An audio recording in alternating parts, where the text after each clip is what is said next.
கர்த்தருடைய இனிய நாமத்திற்கே மகிமை உண்டாவதாக. ஹல்லேலூயா. ஸ்தோத்திரம் ஆண்டவரே.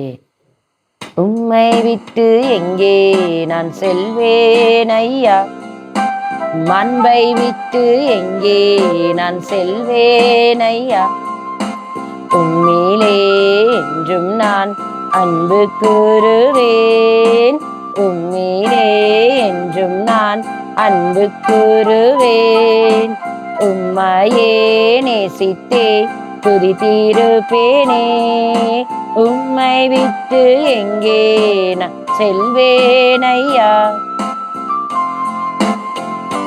கீச்சிலி பழங்களின் மத்தியில் வைத்துள்ளீரே, அன்பினாலே கட்டி தினம் இழுக்கின்றீரே, உம்மிலே என்றும் நான் அன்பு கூறுவேன், உம்மையே நேசித்தே துதித்திருப்பேனே,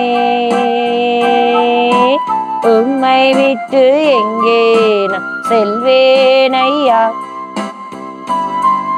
என்னை சர்தாமே தோட்டத்தில் வந்து விட்டாரே, என் இதயமோ அவருக்குள் களி கூறுதே, தூதாயம் தூதாயம் பழம் வீசுதே, என்னை சருக்கே என்றும் நான் கனி தருவேனே, இயேசுவுக்கே என்றும் நான் புசிக்கத் தருவேனே,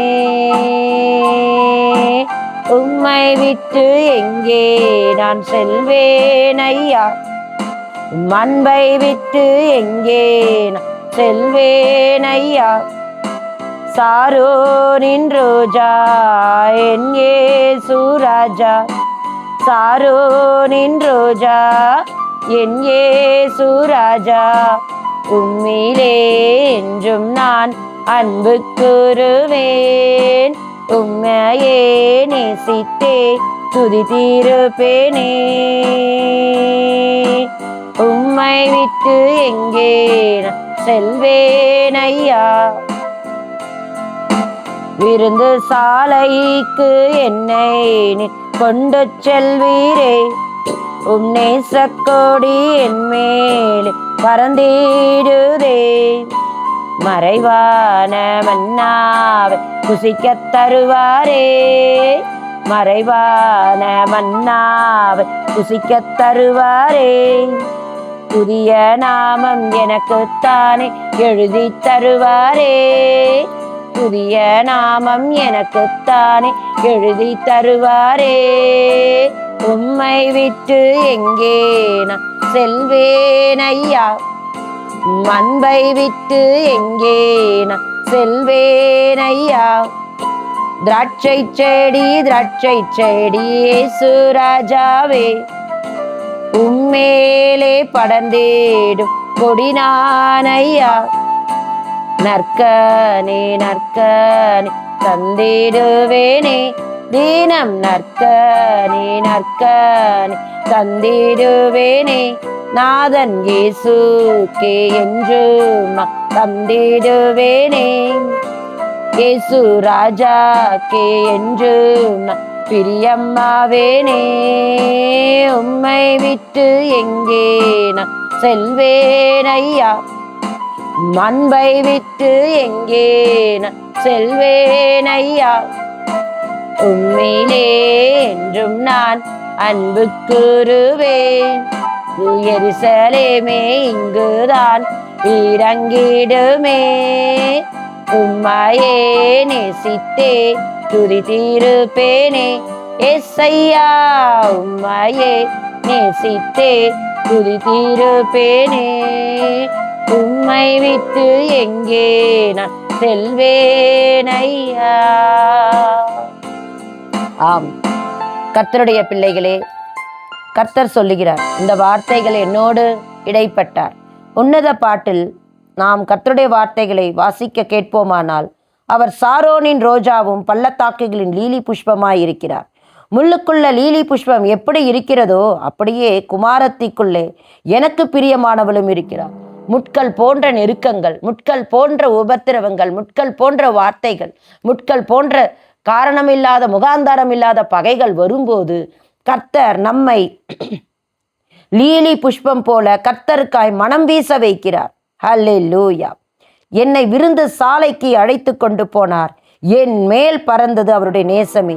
திராட்சை ரசத்தால் என்னை தேற்றுங்கள், கிச்சிலி பழங்களால் என்னை ஆற்றுங்கள். ஹல்லேலூயா. இது கர்த்தருடைய அன்பை குறிக்கிறது. இயேசு கிறிஸ்துவனுடைய அன்பை ஹல்லேலூயா ருசித்து அவரில் நாம் அன்பு கூறும்போது ஹல்லேலூயா கர்த்தர் நமக்குள்ள அவருடைய அன்பையும் ஹல்லேலூயா விசுவாசத்தையும் அதிகமாய் பெருகச் செய்கிறார். ஹல்லேலூயா. நேசர் தாமே தோட்டத்திற்கு வந்து தமது அருமையான கனிகளை புசிப்பாராக என்று ஹல்லேலூயா 4ஆம் அதிகாரம் 16வது வசனத்தில் இப்படி எழுதப்பட்டிருக்கிறது. 7ஆம் அதிகாரத்திலே 12ஆம் வசனத்திலே அதிகாலையிலே திராட்சை தோட்டத்துக்கு போவோம், திராட்சை கொடி துளிர்த்து அதன் பூ மலர்ந்ததோ என்றும் மாதுளை செடிகள் பூ பூத்ததோ என்று பார்ப்போம். அங்கு என் நேசத்தின் உச்சிதங்களை உமக்கு தருவேன், தூதாயம் பழம் வாசனை வீசும். ஹல்லேலூயா. இது கர்த்தர் தாமே திராட்சை செடியாக இருக்கிறார். ஹல்லேலூயா. இதை கர்த்தர் யோவான் வசனத்தில் கர்த்தர் அழகாக சொல்லி இருப்பார். ஹல்லேலூயா.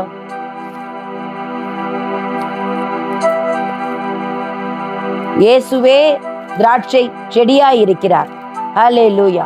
அவருக்குள் நாம் எப்பொழுதும் கனி தர வேண்டும், அவரை இல்லாமல் நாம் ஒன்றும் செய்ய முடியாது என்று சொல்லி எழுதப்பட்டிருக்கிறது. ஹல்லேலூயா. எபிரேயர் 10:38 வசனத்தில் விசுவாசத்தினாலே நீதிமான் பிழைப்பான். ஹல்லேலூயா. நாம் விசுவாசத்தில் உறுதிப்பட்டவர்களாய் நாம் இருக்க வேண்டும். ஹல்லேலூயா. கர்த்தருடைய நாமத்திற்கே மகிமை உண்டாவதாக.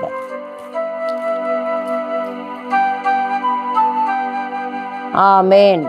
ஸ்தோத்திரம் ஆண்டவரே. இங்கு கர்த்தர் சொல்லுகிற வார்த்தைகள் ஹல்லேலூயா நம்ம காரிலேட் பண்ணி பார்க்க வேண்டியதா இருக்கிறது. யோவான் 15:5 கலேத்தியர் 5:22, 23 நாம் பார்ப்போமானால் கர்த்தர் தாமே திராட்சை செடியாய் இருக்கிறார். அவருக்குள் நாம் நிலைத்திருக்கும் போது அதிக கனிகளை நிச்சயமாக நாம் கொடுக்கிற பிள்ளைகளாக இருப்போம். அதைதான் கலாத்தியர் 5:22 கர்த்தர் அழகாக சொல்லியிருக்கிறார்.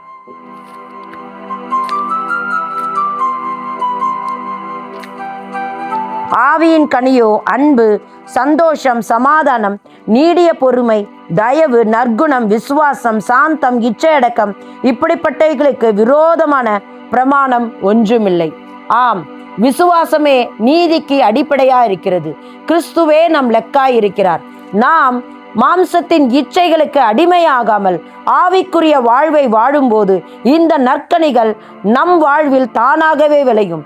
நாம் திராட்சை செடியான இயேசு கிறிஸ்துவுக்குள் நிலைத்திருப்போமானால் இந்த 9 ஆவியின் கனிகளும் நம் வாழ்வில் அதிகமாய் பெருகும். ஹல்லேலூயா. எபிரேயர் 17:11 7ஆம் வசனத்தில் கர்த்தருடைய வார்த்தை இப்படியா இருக்கிறது. விசுவாசத்தை குறித்து அழகாக மிக அழகாக சொல்லி இருப்பார். அதில்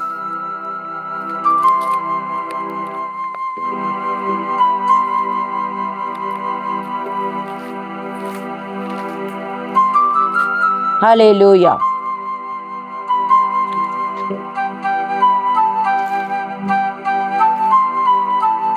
பதினோராம் அதிகாரத்திலே விசுவாசமானது நம்பப்படுபவைகளின் உறுதியும் காணப்படாதவைகளின் நிச்சயமாய் இருக்கிறது. அதனால்தான் நம் முன்னோர்கள் நற்சாட்சி பெற்றார்கள். ஆமேன். இந்த வேதாக புஸ்தகமே கர்த்தருடைய வேதத்தின் வார்த்தைகள் படி எழுதப்பட்டிருக்கிறது. பழைய வேதாகமும் சரி, புதிய வேதாகமும் கலந்திருக்கிறது. பழையவையும் புதியவையும் கலந்திருக்கிறது. எதுக்கென்றால் நமக்குள்ள இருக்கிற விசுவாசத்தை பெருக பண்ணுவதற்கு, விசுவாசத்தை பெருக பண்ணுவதற்கே அன்றி சட்டங்களையோ அதனுடைய கோட்பாடுகளையோ திணிப்பதற்கல்ல. விசுவாசத்தினால் ஆபிரகாம் நாம் பார்த்தோமானால் ஈசாக்கை பெற்றெடுத்தார். விசுவாசத்தினால் நோவா தற்காலத்திலே காணாதவைகளை குறித்து தேவனுக்கு எச்சரிப்பு கொடுத்தார். ஹல்லேலூயா. விசுவாசத்தினாலே வாக்குத்தத்தம் பண்ணப்பட்ட தேசத்திலே பரதேசியாய் போல சஞ்சரித்திருந்தவன் தேசத்தை சுதந்தரித்தான். ஹல்லேலூயா. விசுவாசத்தை நம்மில் அதிக பெருகவும் விசுவாசத்தோடு நாம் வாழவும், அது மாத்திரமில்லாமல் அவர்கள் நம்மை அல்லாமல் பூரணமாகாதபடிக்கு விசேஷித்த நன்மையானதொன்றை தேவன் நமக்கென்று முன்னதாக நியமித்திருக்கிறார். அந்த விசேஷித்த நன்மை புதிய எருசலேம், புதிய வானம், புதிய பூமி, எல்லாம் புதிதாகும். இயேசு கிறிஸ்துவானவருடைய ரகசிய வருகை நிறைவேறும் சீக்கிரமாய். அதன் பிற்பாடு ஆவிக்குரிய யுத்தம் அல்ல, நிஜமான யுத்தம், அர்மகேதான் என்ற யுத்தம் துளிர்க்கும். அந்த அர்மகேதான் பிற்பாடு ஹல்லேலூயா இந்த வானமும் பூமியும் அழிந்து போகும். ஹல்லேலூயா புதிய வானம், புதிய பூமி உண்டாகும், புதிய எருசலேம் வரும். ஹல்லேலூயா அதிலே அவரில் அன்பு கூர்ந்து அவரை துதித்து அவரை பாடி நாம் மகிழ்ந்திருப்போம். ஹல்லேலூயா அப்படிப்பட்ட ஒரு ராஜ்யத்தை நமக்கென்று வைத்திருக்கிறார். அந்த ராஜ்யத்தை நாம் அடைய வேண்டும் என்றால் விசுவாசத்தில் உறுதியோடு லக்கை நோக்கி ஓடுகிற பிள்ளைகளாக மாற வேண்டும். திராட்சை செடி ஹல்லேலூயா இயேசு கிறிஸ்துவானவர் அவர் மேலே படர்ந்து கொடியாக வளர்ந்து நற்கனிகளை தருகிற பிள்ளைகளாக நீங்களும் நானும் மாறி இருக்கும்போது, அவர் சித்தத்தை செய்யும் போது நிச்சயமாக வருகையில் வெட்கப்படாமல் நம்மை சேர்த்து கொள்வார். மறைவான மன்னாவை நமக்கு புசிக்க தருவார். ஹல்லேலூயா ஒருவரும் அறிந்திராத நாமத்தை கர்த்தர் எழுதி நமக்கு கொடுப்பார். வெளிப்படுத்தல் சுவிசேஷம் 2ஆம் அதிகாரத்தில் 17ஆம் வசனத்திலே சொல்லுகிறது, ஆவியானவர் சபைகளுக்கு சொல்லுகிறதை காதுள்ளவன் கேட்க கடவன். ஜெயங்கொள்கிறவனுக்கு நான் மறைவான மன்னாவை புசிக்க கொடுத்து அவனுக்கு வெண்மையான குறிக்கல்லையும் அந்த கல்லின் மேல் எழுதப்பட்டதும் அதை பெறுகிறவனே அன்றி வேறொருவனும் அறியக்கூடாததுமாகிய புதிய நாமத்தை கொடுப்பேன் என்று கர்த்தர் சொல்லுகிறார். ஹல்லேலூயா கர்த்தருடைய சித்தம் செய்யும் போது விருந்து சாலைக்கு நம்மை கொண்டு செல்வார். ஹல்லேலூயா உன்னத பாட்டில் கர்த்தருடைய வார்த்தை இருக்கிறது, விருந்து சாலைக்கு என்னை கொண்டு செல்வார். ஹல்லேலூயா 2ஆம் அதிகாரம் உன்னத பாட்டில் 4ஆம் வசனத்தில் விருந்து சாலைக்கு அழைத்து கொண்டு போனார். என் மேல் பறந்தது அவருடைய நேசமே. விருந்து சாலை ஒன்று வைத்திருக்கிறார். ஹல்லேலூயா ஆவியானவர் நமக்கு கொடுக்க போற விருந்து பரலோகத்திலே காணப்படுகிறது. ஹல்லேலூயா அந்த விருந்தை நாம் பங்கும் பாத்திரமாய் இருக்க வேண்டும் என்றால் கர்த்தருடைய சித்தத்தை செய்து ஆயுத்தமாய் இருக்க வேண்டும்.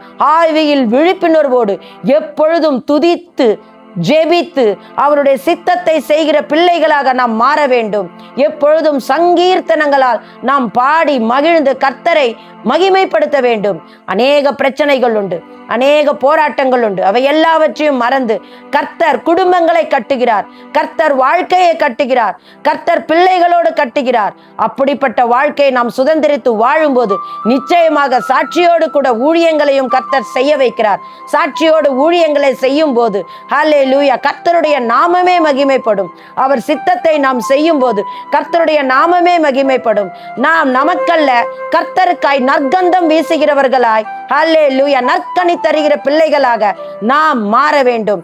அப்பொழுதுதான் மறைவான மன்னாவை புசிக்க தருவாரே, மறைவான மன்னாவை புசிக்க தருவாரே. புதிய நாமம் நமக்குத்தானே எழுதி தருவாரே. உம்மை விட்டு எங்கே நான் செல்வேன் ஐயா, விருந்து சாலைக்கு என்னை நீர் கொண்டு செல்வீரே. நேசக்கோடி என் மேலே பறந்திடுதே, மறைவான மன்னாவை புசிக்க தருவாரே. ஆம் ஜெயங்கொள்ளுகிற பிள்ளைகளாக நீங்களும் நானும் மாறும்போது ஹல்லேலூயா மறைவான மன்னாவை நமக்கு கொடுப்பார். புதிய நாமம் ஒரு கல்லில் எழுதப்பட்டிருக்கும். ஹல்லேலூயா அது இயேசுவும் நாமும் மாத்திரமே அறிய முடியும். ஜெயம் கொள்ளுகிற பிள்ளைகளாக மாற வேண்டும். ஜெய கிறிஸ்து நம்மோடு கூட இருக்கிறார். மரணத்தை ஜெயித்தவர் நம்மோடு கூட இருக்கிறார். யூத ராஜ சிங்கமாய் நம்மில் இருக்கிறார். ஹல்லேலூயா உலகத்தில் இருப்பவனை காட்டிலும் நம்மில் இருக்கிற இயேசு கிறிஸ்துவானவர் பெரியவர். எதிர்த்து நில்லுங்கள் சாத்தானை, அவன் உங்களை விட்டு ஓடி போவான். ஹல்லேலூயா விசுவாசத்தில் நிலைத்திருங்கள். கர்த்தருடைய வேதத்தை எப்பொழுதும் தியானித்து அவருடைய சித்தத்தை செய்கிற பிள்ளைகளாக, ஜெயம் கொள்கிற பிள்ளைகளாக, ஜெயம் எடுக்கிற பிள்ளைகளாக, ஜெயக்கொடி ஏற்றுகிற பிள்ளைகளாக, சிலுவையின் வெற்றி கொடி ஏற்றுகிற பிள்ளைகளாக நீங்களும் நானும் இருக்கும் போது நிச்சயமாக காணப்படாததும் நம்பப்படாததும் இருக்கிற ஹல்லேலூயா பரம கானானை நாம் சுதந்தரிப்போம். கர்த்தருடைய நாமத்திற்கே மகிமை உண்டாவதாக. அவர் வருகைக்கு ஆயுத்தமாவோமாக, ஆயுத்தமாக்குவோம். இயேசு சீக்கிரம் வரப்போகிறார். அவருடைய ரகசிய வருகை சீக்கிரம் நிறைவேற போகிறது. ஆதலால் தாமதிப்பதில்லை, இனி தாமதம் இல்லை.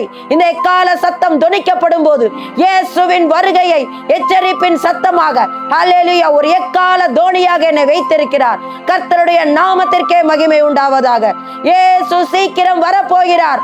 ஆயுத்தமாகுங்கள், ஆயுத்தமாக்குங்கள். ரகசிய வருகை நிறைவேறுகிற காலம் சீக்கிரமாய் வந்துவிட்டது. கர்த்தருடைய நாமத்திற்கே மகிமை உண்டாவதாக.